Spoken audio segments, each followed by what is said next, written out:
നമസ്തേ, ഞാൻ doctor SP Moosath. നമുക്ക് VIBGYOR diet എന്താണെന്നൊന്ന് നോക്കാം. ഞാൻ പലപ്പോഴും OPയിൽ പേഷ്യൻസിനോട് പറയാറുണ്ട്, നമ്മളൊരു ചാർട്ട് വരയ്ക്കണം. അതായത് നമുക്ക് 3 നേരത്തെ ആഹാരം, 7 ദിവസം, അങ്ങനെ 21 തരം ആഹാരങ്ങൾ കഴിക്കണം എന്ന് പറയും. അത് നമുക്ക് പ്രാക്ടിക്കലായിട്ട് വീട്ടിൽ ഇംപ്ലിമെൻറ്റ് ചെയ്യണമെങ്കിൽ ആദ്യം നമുക്കിങ്ങനെ ഒരു ചാർട്ട് ക്രിയേറ്റ് ചെയ്യണം. തിങ്കൾ, ചൊവ്വ, ബുധൻ, വ്യാഴം, വെള്ളി, ശനി, ഞായർ. ഈ 7 ദിവസം നമ്മൾ 3 നേരം, രാവിലത്തെ പ്രാതൽ, ഉച്ചയൂണ്, രാത്രിയിലത്തെ ആഹാരം. ഇതിൽ ഏറ്റവും പ്രധാനപ്പെട്ട കാര്യം ശ്രദ്ധിക്കേണ്ടത്, തിങ്കൾ രാവിലെ നമ്മൾ കഴിക്കുന്ന ആഹാരം, അല്ലെങ്കിൽ നമ്മൾ എഴുതി വെക്കുന്ന ആഹാരം പിന്നെ ആ ആഴ്ച റിപ്പീറ്റ് ചെയ്യാൻ പാടില്ല. അതായത് നമ്മളിപ്പം തിന ഉപ്പുമാവ് കഴിക്കുന്നു, ആ ഉപ്പുമാവ് പിന്നെ ആ ആഴ്ച വേണ്ട, അത് അടുത്ത തിങ്കളാഴ്ച വീണ്ടും ആവണം. ഇങ്ങനെ നമ്മൾ 21 തരം ആഹാരങ്ങൾ കഴിക്കാമെങ്കിൽ ഒരു പരിധി വരെ, ഒരു പരിധി എന്നല്ല, 99% നമ്മുടെ ന്യൂട്രീഷണൽ ഡെഫിഷ്യൻസി നമുക്ക് ഒഴിവാക്കാൻ പറ്റും. അത് മുതിർന്നവർക്കായാലും വൈറ്റമിൻ ഡി ഡെഫിഷ്യൻസി പലർക്കും ഉണ്ട്. ഇപ്പം വൈറ്റമിൻ B12 ഡെഫിഷ്യൻസി ഉണ്ട്.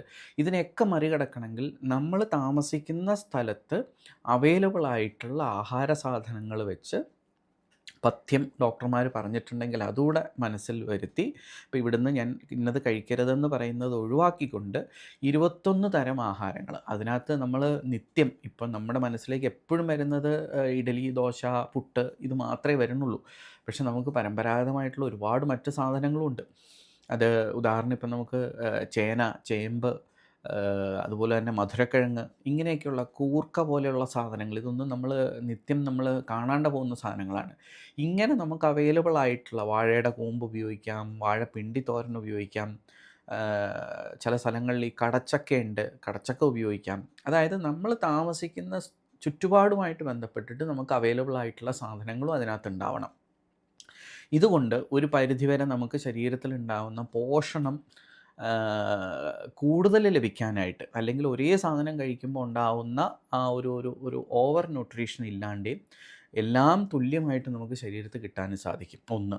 2, നമ്മുടെ വീട്ടിൽ കുട്ടികളുണ്ടെങ്കിൽ കുട്ടികൾ ഈ സാധനങ്ങളൊക്കെ ഒന്ന് കഴിച്ചൊരു ശീലമാവുന്നത് എപ്പോഴും നല്ലതായിരിക്കും. അത് മുതിർന്നവർ കഴിച്ചെങ്കിലേ അത് പറ്റുള്ളൂ. ഇതിനാദ്യം എന്താ വേണ്ടത്? ഇതൊരു ചാർട്ട് പോലെ ഉണ്ടാക്കി അതിനകത്ത് പ്രിൻ്റ് ചെയ്ത് നമ്മുടെ അടുക്കളയിൽ ഒട്ടിച്ച് വെക്കുക. ഒരു 3 മാസം കഴിഞ്ഞാൽ വേണമെങ്കിൽ ഇതൊന്ന് മാറ്റി പുതിയൊരു ലിസ്റ്റ് എഴുതുക. ഇങ്ങനെ നോക്കാമെന്നുണ്ടെങ്കിൽ നമുക്കൊരു പ്ലാനിങ്ങോടുകൂടി പോകാൻ പറ്റും. സാധനങ്ങൾ മേടിക്കാൻ പോകുമ്പോഴും നമുക്കിതൊന്ന് മനസ്സിൽ വെച്ചിട്ട് മേടിക്കാൻ പറ്റും.